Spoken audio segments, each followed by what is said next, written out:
वीरपुर गांव में एक सोनू नाम का धोबी रहता था। उसके पास बहुत सारी मुर्गियां थीं। मुर्गा और वो रोज 100 अंडे देती थी। वो अंडों को टोकरी में रख लेता था। सोनू अपनी पत्नी से बोलता है, सीमा, मैं अंडे बेचने जा रहा हूँ, मुर्गी को दाना डाल देना। हाँ जी, डाल दूंगी। सोनू स्कूटर पर शहर के घरों में अंडे पहुँचाने जाता था। सोनू और सीमा दोनों मुर्गियों से बहुत ज्यादा प्यार करते थे, क्योंकि वही मुर्गियां उनके जीवन का आधार थी। कभी कभी अगर मुर्गियों के अंडे बच जाते तो वो गांव के लोगों में बांट देते। एक दिन सोनू अपने घर फ्रिज खरीद के लाता है। गांव में किसी घर में फ्रिज नहीं था। सोनू मिठाई लेकर अपने पड़ोसी कालू के घर पहुंचता है। लीजिए कालू भैया, मिठाई खाइए। किस बात की मिठाई है? आज मैं फ्रिज खरीद के लाया हूँ। क्या फ्रिज? ये तो बहुत अच्छी बात है। कालू सोनू से बहुत जलता था। सोनू जब चला जाता है तो कालू अपनी पत्नी से कहता है, इनकी मुर्गियां तो काम वाली बन गई हैं। इनके अंडों से ये अमीर होते जा रहे हैं। एक हमारी गाय है, पूरे दिन में मात्र 5 लीटर दूध देती है।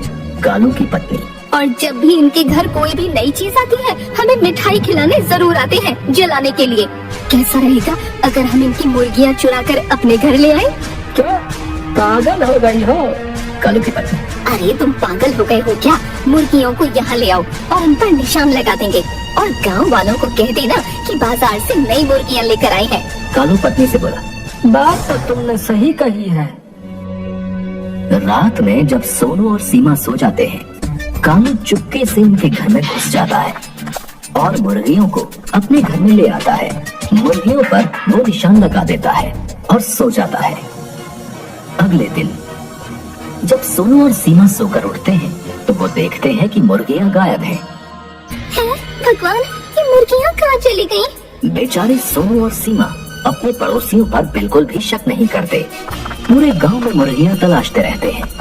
जब पूरे गांव में मुर्गियां नहीं मिलती तो दोनों जंगल में बैठकर रोने लगते हैं। उस दिन दोनों खाना भी नहीं खाते। सीमा, पता नहीं हमारी मुर्गियां कौन ले गया। तभी सोनू देखता है जंगल में कुछ मुर्गियां घूम रही हैं। सोनू और सीमा दोनों उनके पास जाते हैं। सीमा सोनू से बोलती है, यह तो हमारी मुर्गियां नहीं है। हाँ, ये तो हमारी मुर्गियां नहीं है, लेकिन लगता है भगवान ने इन्हें हमारे लिए भेजा है, वरना ऐसे घने जंगल में किसी को मुर्गियां कैसे मिल जाएंगी। सोनू और सीमा उन मुर्गियों को अपने घर ले आते हैं। अगले दिन सीमा मुर्गियों के अंडे उठाने लगती है। तभी उसे एक सोने का अंडा दिखता है। अरे सुनते हो, देखो मुझे क्या मिला है। क्या? सोने का अंडा? ये मुर्गी ने कैसे दिया? अगले दिन जब मुर्गियां अंडे देती हैं, तो उसमें एक और सोने का अंडा दिखता है। लगता है ये मुर्गी रोज एक सोने का अंडा देती है।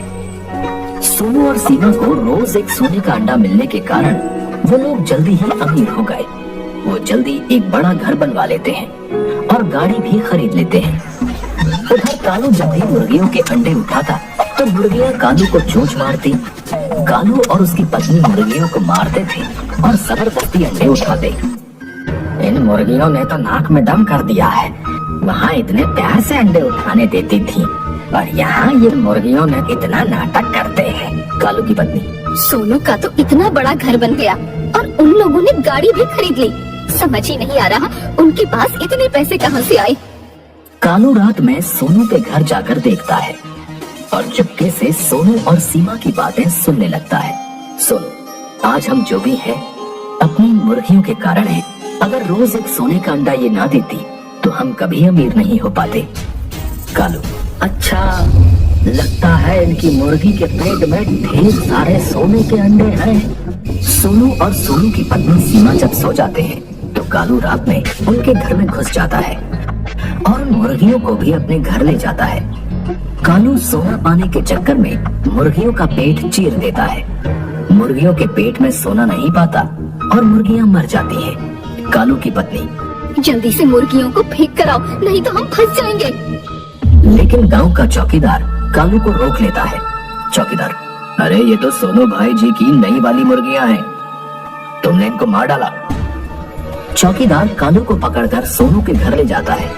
सोनू, कालू, तुमसे तो ये उम्मीद नहीं थी। हम तुम्हें कितना अच्छा समझते थे। सीमा, कहीं हमारी पहले वाली मुर्गियाँ तुमने तो नहीं चुराई? कालू, मुझे माफ कर दो। आपकी पहले वाली मुर्गियां भी मैंने ही चुराई थी। गांव में पंचायत बुलाई जाती है। पंचायत में कालू और उसकी पत्नी को गांव से बाहर निकालने का फैसला सुनाया जाता है।